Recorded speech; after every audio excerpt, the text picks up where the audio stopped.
నమస్తే. ప్రస్తుతం మనతో పాటు ఓయూ విద్యార్థి నాయకుడు అలాగే కాంగ్రెస్ పార్టీ సీనియర్ నాయకుడు వెనిగొల నరసింహన్న ఉన్నారు. మాట్లాడదాం. అన్న, చెప్పండి, ఏదైతే మీ కాంగ్రెస్ పార్టీకి సంబంధించిన ఇన్ఛార్జ్ మీనాక్షి నటరాజన్ పాదయాత్ర చేయడానికి కూడా నిర్ణయించుకుంది. దీనికి సంబంధించి గ్రామాల్లోకి రాకుండా అడ్డుకుంటా ఉన్నారు, ఈ పరిపాలన కరెక్ట్ లేక వ్యతిరేకిస్తూ ప్రజలందరూ తరిమి కొడతా ఉన్నారని చెప్పేసి కూడా కొన్ని వార్తలు అయితే వస్తూ ఉన్నాయి. ఇది ఎంతవరకు కరెక్ట్? నిజంగా అట్లనే జరుగుతూ ఉన్నాయి ఊళ్ళలో?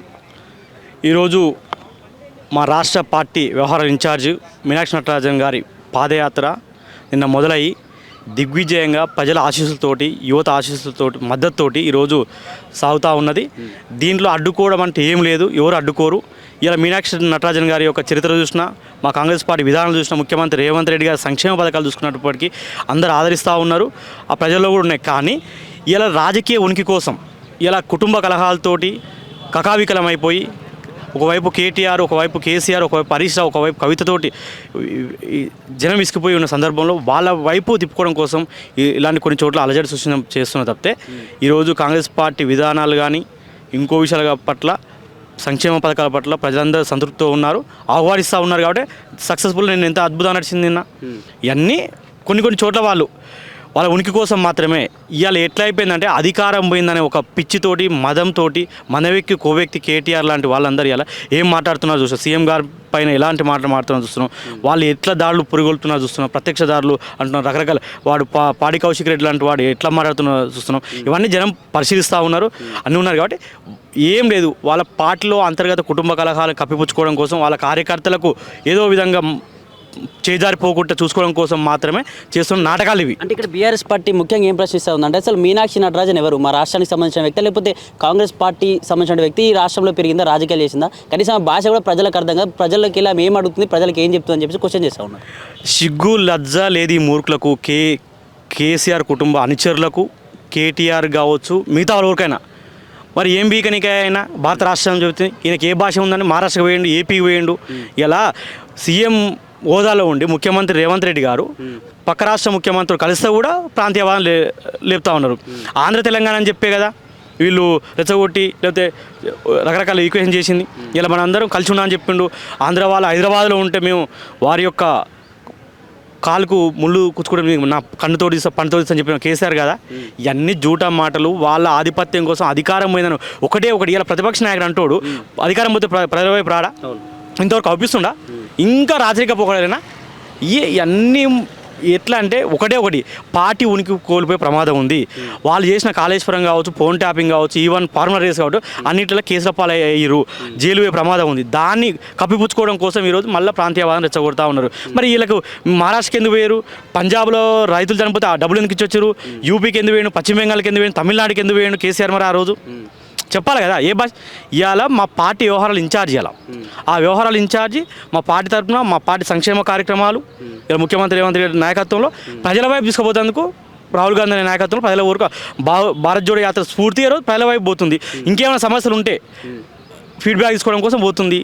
దాని తప్పే ఉంది. ఆ మూరు అంటే అందుకు వీళ్ళకేం హక్కు ఉంది? ఇలా మా రాష్ట్ర పార్టీ ఇన్ఛార్జి అంటే మా కార్యకర్తలు ఆహ్వానిస్తారు, ప్రజలు ఆహ్వానిస్తారు, అందరూ ఆహ్వానిస్తారు. వీళ్ళు అడగండి, మీరే మీడియా మిత్రులు అడుగుతారు. మరి వీళ్ళకేం అర్హత ఉందని చెప్పి ఈ తెలంగాణ రాష్ట్రం నుంచి మేము బీఆర్ఎస్ పార్టీ పెట్టి మహారాష్ట్ర పోతాం, లేకపోతే తమిళనాడు పోతాం, ఏపీలో కూడా పెట్టారు కదా పార్టీ. ఇదే కేసీఆర్ కుటుంబానికి చెందిన వ్యక్తిని మరి మహారాష్ట్రకి ఇన్ఛార్జి కూడా పెట్టారు కదా. వీళ్ళకి భాషతో ఏం సంబంధం? ఇదంతా దేశం మొత్తం మనదే కదా. ఈ రెచ్చగొట్టే ప్రణాళికలు, ఈ రెచ్చిపోయే యువతలు ఏమని మళ్ళీ మీ వేదిక ఏం చెప్తుంటే విద్యార్థి యువత కూడా చెప్తా ఉన్నాం.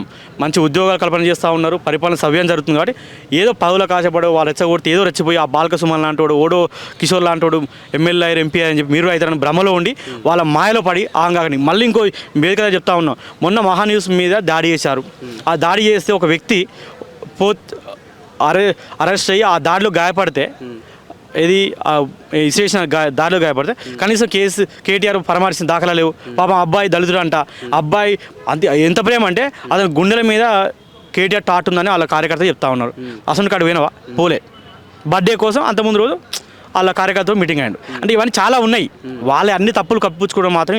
ఇక్కడ ఇంత పెద్ద పాదయాత్ర జరుగుతూ ఉంటే సీఎం రేవంత్ రెడ్డి ఎందుకు పాదయాత్రలో పాల్గొనలేకపోతాడు? సీఎం రేవంత్ రెడ్డిని మీనాక్షి పక్కకు పెట్టేసింది, అయిపోయింది, సీఎం పని అయిపోయింది, రేవంత్ రెడ్డి చాప్టర్ క్లోజ్ అయిపోయింది కాంగ్రెస్ అని చెప్పేసి కూడా ప్రచారం నడుస్తుంది.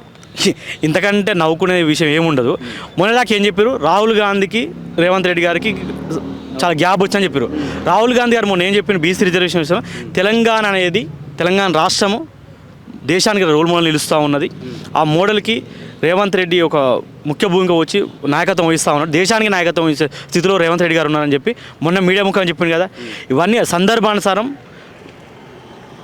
జాయిన్ అవుతూ ఉంటాడు. అంత పాదయాత్ర ముందు రోజే కదా రేవంత్ రెడ్డి గారితో ముఖ్యమంత్రి కలిసింది. ఇలా పార్టీ వేరు కాదు, ముఖ్యమంత్రి రేవంత్ రెడ్డి గారు వేరు కాదు. పార్టీలో అంతర్భాగం రాహుల్ గాంధీ ఒక గుండెకాయ లాంటి వ్యక్తి ఇలా రేవంత్ రెడ్డి గారు.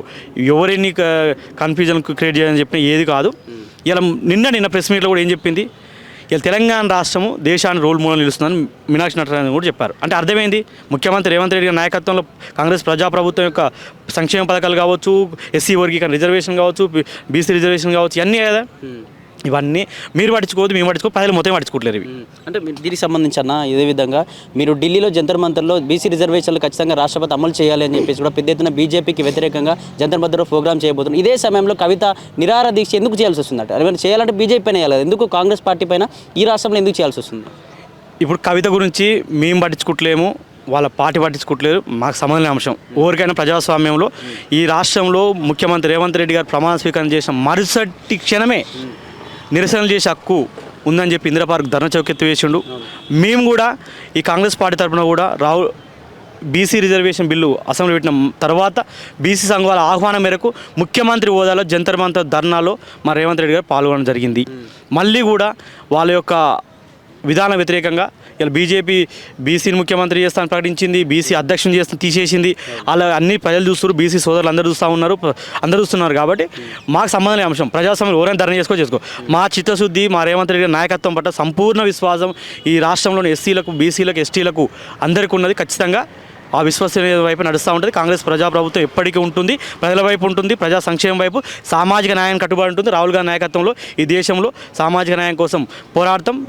రాహుల్ గాంధీ నాయకత్వంలో ఎంతవరకైనా మేము సిద్ధంగా ఉంటాం. చివరిగా మీ ఇన్ఛార్జ్ అయినట్టు మీనాక్షి నటరాజు పైన కావచ్చు, సీఎం రేవంత్ రెడ్డి పైన కావచ్చు, ఇట్లాంటి వ్యాఖ్యలు చేసిన వారికి ఏం చెప్తారు మీరు చివరిగా? మేము ఏమంటున్నామంటే, మేము కాంగ్రెస్ పార్టీ గాంధేయవాదం, అంబేద్కర్ సిద్ధాంతం, ప్రజాస్వామ్య విలువలకు కట్టుబడి ఉంటుంది.